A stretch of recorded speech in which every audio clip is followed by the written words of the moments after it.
The Mysterious Affairs at Styles by Agatha Christie. Chapter 1. I go to Styles. The intense interest aroused in the public by what was known at the time as the Styles case has now somewhat subsided. Nevertheless, in view of the worldwide notoriety which attended it, I have been asked, both by my friend Poirot and the family themselves, to write an account of the whole story. This, we trust, will effectually silence the sensational rumors which still persist. I will therefore briefly set down the circumstances which led to my being connected with the affair. I had been invalid home from the front, and after spending some months in a rather depressing convalescent home, was given a month's sick leave. Having no near relations or friends, I was trying to make up my mind what to do, when I ran across John Cavendish. I had seen very little of him for some years. Indeed, I had never known him particularly well. He was a good 15 years my senior, for one thing, though he hardly looked his 45 years. As a boy, though, I had often stayed at Styles, his mother's place in Essex. We had a good yarn about old times, and it ended in his inviting me down to Styles to spend my leave there. "The mater will be delighted to see you again, after all those years," he added. "Your mother keeps well?" I asked. "Oh yes, I suppose you know that she has married again?" I am afraid I showed my surprise rather plainly. Mrs. Cavendish, who had married John's father when he was a widower with 2 sons, had been a handsome woman of middle age as I remembered her. She certainly could not be a day less than 70 now. I recalled her as an energetic, autocratic personality, somewhat inclined to charitable and social notoriety, with a fondness for opening bazaars and playing the Lady Bountiful. She was a most generous woman, and possessed a considerable fortune of her own. Their country place, Styles Court, had been purchased by Mr. Cavendish early in their married life. He had been completely under his wife's ascendancy, so much so that, on dying, he left the place to her for her lifetime, as well as the larger part of his income, an arrangement that was distinctly unfair to his 2 sons. Their stepmother, however, had always been most generous to them. Indeed, they were so young at the time of their father's remarriage that they always thought of her as their own mother. Lawrence, the younger, had been a delicate youth. He had qualified as a doctor but early relinquished the profession of medicine, and lived at home while pursuing literary ambitions, though his verses never had any marked success. John practiced for some time as a barrister, but had finally settled down to the more congenial life of a country squire. He had married 2 years ago, and had taken his wife to live at Styles, though I entertained a shrewd suspicion that he would have preferred his mother to increase his allowance, which would have enabled him to have a home of his own. Mrs. Cavendish, however, was a lady who liked to make her own plans, and expected other people to fall in with them, and in this case she certainly had the whip hand, namely, the purse strings. John noticed my surprise at the news of his mother's remarriage and smiled rather ruefully. "Rotten little bounder too," he said savagely. "I can tell you, Hastings, it's making life jolly difficult for us. As for Evie, you remember Evie?" "No." "Oh, I suppose she was after your time. She's the mater's factotum, companion, jack of all trades. A great sport, old Evie. Not precisely young and beautiful, but as game as they make them." "You were going to say?" "Oh, this fellow. He turned up from nowhere on the pretext of being a second cousin or something of Evie's, though she didn't seem particularly keen to acknowledge the relationship. The fellow is an absolute outsider. Anyone can see that. He's got a great black beard, and wears patent leather boots in all weathers. But the mater catoned to him at once, took him on as secretary. You know how she's always running 100 societies." I nodded. "Well, of course the war has turned the hundreds into thousands. No doubt the fellow was very useful to her, but you could have knocked us all down with a feather when, 3 months ago, she suddenly announced that she and Alfred were engaged. The fellow must be at least 20 years younger than she is. It's simply barefaced fortune hunting. But there you are. She is her own mistress and she's married him. It must be a difficult situation for you all. Difficult. It's damnable. Thus it came about that, 3 days later, I descended from the train at Styles St. Mary, an absurd little station, with no apparent reason for existence, perched up in the midst of green fields and country lanes. John Cavendish was waiting on the platform and piloted me out to the car. "Got a drop or two of petrol still, you see," he remarked, mainly owing to the mater's activities. The village of Styles St. Mary was situated about 2 miles from the little station, and Styles Court lay a mile the other side of it. It was a still, warm day in early July. As one looked out over the flat Essex country, lying so green and peaceful under the afternoon sun, it seemed almost impossible to believe that, not so very far away, a great war was running its appointed course. I felt I had suddenly strayed into another world. As we turned in at the lodge gates, John said, "I'm afraid you'll find it very quiet down here, Hastings." "My dear fellow, that's just what I want." "Oh, it's pleasant enough if you want to lead the idle life. I drill with the volunteers twice a week and lend a hand at the farms. My wife works regularly on the land. She is up at 5 every morning to milk and keeps at it steadily until lunchtime. It's a jolly good life taking it all round. If it weren't for that fellow Alfred Inglethorpe." He checked the car suddenly and glanced at his watch.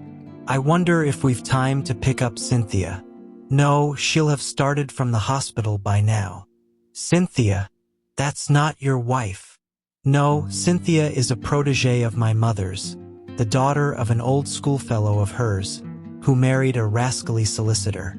He came a cropper, and the girl was left an orphan and penniless. My mother came to the rescue, and Cynthia has been with us nearly 2 years now. She works in the Red Cross Hospital at Tadminster, 7 miles away." As he spoke the last words, we drew up in front of the fine old house. A lady in a stout tweed skirt, who was bending over a flower bed, straightened herself at our approach. "Hello, Evie. Here's our wounded hero, Mr. Hastings, Miss Howard." Miss Howard shook hands with a hearty, almost painful grip. I had an impression of very blue eyes in a sunburnt face. She was a pleasant-looking woman of about 40, with a deep voice, almost manly in its stentorian tones, and had a large, sensible square body with feet to match, these last encased in good thick boots. Her conversation, I soon found, was couched in the telegraphic style. "Weeds grow like house afire. Can't keep even with 'em. Shall press you in. Better be careful." "I'm sure I shall be only too delighted to make myself useful," I responded. "Don't say it. Never does. Wish you hadn't later." "You're a cynic, Evie," said John, laughing. "Where's tea today? Inside or out?" "Out. Too fine a day to be cooped up in the house." "Come on then, you've done enough gardening for today. The laborer is worthy of his hire, you know. Come and be refreshed." "Well," said Miss Howard, drawing off her gardening gloves, "I'm inclined to agree with you." She led the way round the house to where tea was spread under the shade of a large sycamore. A figure rose from one of the basket chairs and came a few steps to meet us. "My wife, Hastings," said John. "I shall never forget my first sight of Mary Cavendish. Her tall, slender form outlined against the bright light. The vivid sense of slumbering fire that seemed to find expression only in those wonderful tawny eyes of hers, remarkable eyes, different from any other woman's that I have ever known. The intense power of stillness she possessed, which nevertheless conveyed the impression of a wild, untamed spirit in an exquisitely civilized body. All these things are burnt into my memory. I shall never forget them." She greeted me with a few words of pleasant welcome in a low, clear voice, and I sank into a basket chair feeling distinctly glad that I had accepted John's invitation. Mrs. Cavendish gave me some tea, and her few quiet remarks heightened my first impression of her as a thoroughly fascinating woman. An appreciative listener is always stimulating, and I described, in a humorous manner, certain incidents of my convalescent home, in a way which, I flatter myself, greatly amused my hostess. John, of course, good fellow though he is, could hardly be called a brilliant conversationalist. At that moment, a well-remembered voice floated through the open French window near at hand. "Then you'll write to the princess after tea, Alfred?" "I'll write to Lady Tadminster for the second day, myself. Or shall we wait until we hear from the princess? In case of a refusal, Lady Tadminster might open it the first day, and Mrs. Crosby the second. Then there's the Duchess about the school fete." There was the murmur of a man's voice, and then Mrs. Inglethorpe's rose in reply. "Yes, certainly. After tea will do quite well. You are so thoughtful, Alfred dear." The French window swung open a little wider, and a handsome white-haired old lady, with a somewhat masterful cast of features, stepped out of it onto the lawn. A man followed her, a suggestion of deference in his manner. Mrs. Inglethorpe greeted me with effusion. "Why, if it isn't too delightful to see you again, Mr. Hastings, after all these years. Alfred, darling, Mr. Hastings, my husband." I looked with some curiosity at Alfred Darling. He certainly struck a rather alien note. I did not wonder at John objecting to his beard. It was one of the longest and blackest I have ever seen. He wore gold-rimmed pince-nez and had a curious impassivity of feature. It struck me that he might look natural on a stage, but was strangely out of place in real life. His voice was rather deep and unctuous. He placed a wooden hand in mine and said, "This is a pleasure, Mr. Hastings." Then, turning to his wife, "Emily, dearest, I think that cushion is a little damp." She beamed fondly on him, as he substituted another with every demonstration of the tenderest care. Strange infatuation of an otherwise sensible woman. With the presence of Mr. Inglethorpe, a sense of constraint and veiled hostility seemed to settle down upon the company. Miss Howard, in particular, took no pains to conceal her feelings. Mrs. Inglethorpe, however, seemed to notice nothing unusual. Her volubility, which I remembered of old, had lost nothing in the intervening years, and she poured out a steady flood of conversation, mainly on the subject of the forthcoming bazaar which she was organizing and which was to take place shortly. Occasionally she referred to her husband over a question of days or dates. His watchful and attentive manner never varied. From the very first I took a firm and rooted dislike to him, and I flatter myself that my first judgments are usually fairly shrewd. Presently Mrs. Inglethorpe turned to give some instructions about letters to Evelyn Howard, and her husband addressed me in his painstaking voice. "Is soldiering your regular profession, Mr. Hastings?" "No, before the war I was in Lloyd's." "And you will return there after it is over?" "Perhaps. Either that or a fresh start altogether." Mary Cavendish leant forward. "What would you really choose as a profession, if you could just consult your inclination?" "Well, that depends." "No secret hobby?" she asked. "Tell me, you're drawn to something?" "Everyone is, usually something absurd." "You'll laugh at me." She smiled. "Perhaps. Well, I've always had a secret hankering to be a detective. The real thing, Scotland Yard? Or Sherlock Holmes?" "Oh, Sherlock Holmes by all means. But really, seriously, I am awfully drawn to it. I came across a man in Belgium once, a very famous detective, and he quite inflamed me. He was a marvelous little fellow. He used to say that all good detective work was a mere matter of method. My system is based on his, though of course I have progressed rather further. He was a funny little man, a great dandy, but wonderfully clever. Like a good detective story myself," remarked Miss Howard. "Lots of nonsense written, though. Criminal discovered in last chapter.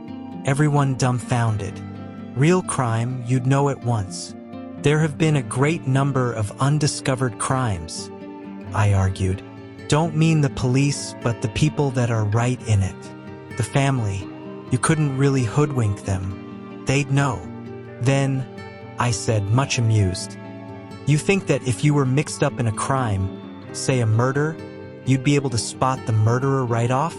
Of course I should. Mightn't be able to prove it to a pack of lawyers. But I'm certain I'd know. I'd feel it in my fingertips if he came near me. It might be a she, I suggested. Might, but murder's a violent crime. Associate it more with a man. Not in a case of poisoning. Mrs. Cavendish's clear voice startled me. Dr. Bauerstein was saying yesterday that, owing to the general ignorance of the more uncommon poisons among the medical profession, there were probably countless cases of poisoning quite unsuspected. "Why, Mary, what a gruesome conversation!" cried Mrs. Inglethorpe. "It makes me feel as if a goose were walking over my grave." "Oh, there's Cynthia!" A young girl in VAD uniform ran lightly across the lawn. "Why, Cynthia, you are late today. This is Mr. Hastings, Miss Murdoch." Cynthia Murdoch was a fresh-looking young creature, full of life and vigor. She tossed off her little VD cap, and I admired the great loose waves of her auburn hair and the smallness and whiteness of the hand she held out to claim her tea. With dark eyes and eyelashes, she would have been a beauty. She flung herself down on the ground beside John, and as I handed her a plate of sandwiches, she smiled up at me. "Sit down here on the grass, do. It's ever so much nicer." I dropped down obediently. "You work at Tadminster, don't you, Miss Murdoch?" She nodded. "For my sins. Do they bully you, then?" I asked, smiling. "I should like to see them," cried Cynthia with dignity. "I have got a cousin who is nursing," I remarked, "and she is terrified of sisters. I don't wonder. Sisters are, Mr. Hastings. They simple YR. You've no idea. But I'm not a nurse, thank heaven. I work in the dispensary." "How many people do you poison?" I asked, smiling. Cynthia smiled too. "Oh, hundreds," she said. "Cynthia," called Mrs. Inglethorpe, "do you think you could write a few notes for me?" "Certainly, Aunt Emily." She jumped up promptly, and something in her manner reminded me that her position was a dependent one, and that Mrs. Inglethorpe, kind as she might be in the main, did not allow her to forget it. My hostess turned to me. "John will show you your room. Supper is at 7:30. We have given up late dinner for some time now. Lady Tadminster, our member's wife, she was the late Lord Abbotsbury's daughter, does the same. She agrees with me that one must set an example of economy. We are quite a war household. Nothing is wasted here. Every scrap of waste paper, even, is saved and sent away in sacks." I expressed my appreciation, and John took me into the house and up the broad staircase, which forked right and left halfway to different wings of the building. My room was in the left wing and looked out over the park. John left me, and a few minutes later I saw him from my window walking slowly across the grass arm in arm with Cynthia Murdoch. I heard Mrs. Inglethorpe call Cynthia impatiently, and the girl started and ran back to the house. At the same moment, a man stepped out from the shadow of a tree and walked slowly in the same direction. He looked about 40, very dark with a melancholy, clean-shaven face. Some violent emotion seemed to be mastering him. He looked up at my window as he passed, and I recognized him, though he had changed much in the 15 years that had elapsed since we last met. It was John's younger brother, Lawrence Cavendish. I wondered what it was that had brought that singular expression to his face. Then I dismissed him from my mind and returned to the contemplation of my own affairs. The evening passed pleasantly enough, and I dreamed that night of that enigmatical woman, Mary Cavendish. The next morning dawned bright and sunny, and I was full of the anticipation of a delightful visit. I did not see Mrs. Cavendish until lunchtime, when she volunteered to take me for a walk, and we spent a charming afternoon roaming in the woods, returning to the house about 5. As we entered the large hall, John beckoned us both into the smoking room. I saw at once by his face that something disturbing had occurred. We followed him in, and he shut the door after us. "Look here, Mary. There's the deuce of a mess. Evie's had a row with Alfred Inglethorpe, and she's off." "Evie? Off?" John nodded gloomily. "Yes. You see, she went to the mater. And, oh, here's Evie herself." Miss Howard entered. Her lips were set grimly together, and she carried a small suitcase. She looked excited and determined, and slightly on the defensive. "At any rate," she burst out, "I've spoken my mind." "My dear Evelyn," cried Mrs. Cavendish, "this can't be true." Miss Howard nodded grimly. "True enough. Afraid I said some things to Emily she won't forget or forgive in a hurry. Don't mind if they've only sunk in a bit. Probably water off a duck's back, though. I said right out, 'You're an old woman, Emily, and there's no fool like an old fool. The man's 20 years younger than you, and don't you fool yourself as to what he married you for. Money, well, don't let him have too much of it. Farmer Rakes has got a very pretty young wife. Just ask your Alfred how much time he spends over there.' She was very angry. Natural. I went on, 'I'm going to warn you, whether you like it or not. That man would as soon murder you in your bed as look at you. He's a bad lot. You can say what you like to me, but remember what I've told you. He's a bad lot.'" What did she say? Miss Howard made an extremely expressive grimace. "Darling Alfred, dearest Alfred, wicked calumnies, wicked lies, wicked woman. To accuse her dear husband, the sooner I left her house the better. So I'm off. But not now. This minute." For a moment we sat and stared at her. Finally John Cavendish, finding his persuasions of no avail, went off to look up the trains. His wife followed him, murmuring something about persuading Mrs. Inglethorpe to think better of it. As she left the room, Miss Howard's face changed. She leant towards me eagerly. "Mr. Hastings, you're honest. I can trust you." I was a little startled. She laid her hand on my arm and sank her voice to a whisper. "Look after her, Mr. Hastings. My poor Emily. There are a lot of sharks, all of them. Oh, I know what I'm talking about. There isn't one of them that's not hard up and trying to get money out of her. I've protected her as much as I could. Now I'm out of the way, they'll impose upon her." "Of course, Miss Howard," I said. "I'll do everything I can, but I'm sure you're excited and overwrought." She interrupted me by slowly shaking her forefinger. "Young man, trust me. I've lived in the world rather longer than you have. All I ask you is to keep your eyes open. You'll see what I mean." The throb of the motor came through the open window, and Miss Howard rose and moved to the door. John's voice sounded outside. With her hand on the handle, she turned her head over her shoulder and beckoned to me. "Above all, Mr. Hastings, watch that devil, her husband." There was no time for more.